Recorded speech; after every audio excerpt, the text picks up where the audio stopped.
Magandang hapon po. Magluluto tayo ngayon ng pritong lumpia.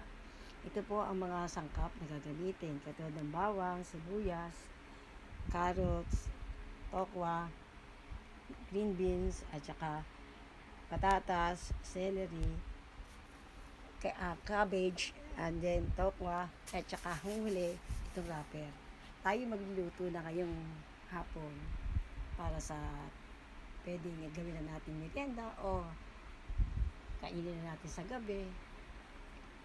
Magluluto na po tayo ngayon. Kukunin ko na ngayon ang mga recipe para gisa.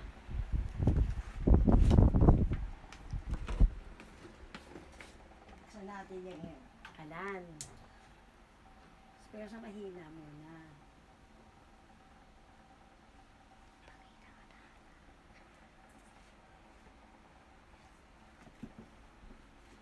Ito, unahin ko muna ang bawang.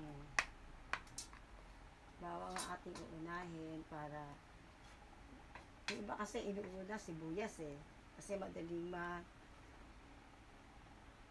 mag-brown ang bawang. Ako hindi.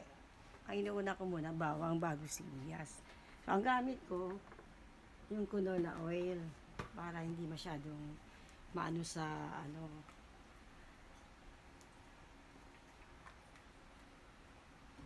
Ito ngayon, igigisa natin para maging brown.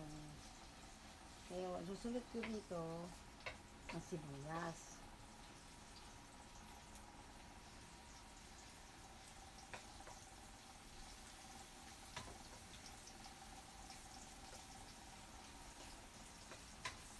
Ito yan natin para maging brown.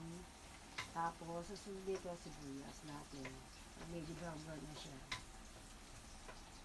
Dali lang naman lutuin ito Hindi naman mahirap lutuin itong Kaya na nga, ang pagbabalot. Babalutin natin ang wrapper. Ita-wrapper natin siya para tapos pagka naibalot natin ang wrapper, iprito natin siya. Kung tawagin natin ngayon, lumpiang prito. So, hindi pa siya masyadong brown. Sandali lang, intay-intay konti. Tapos nito, medyo brown na konti. Sunod ko naman ang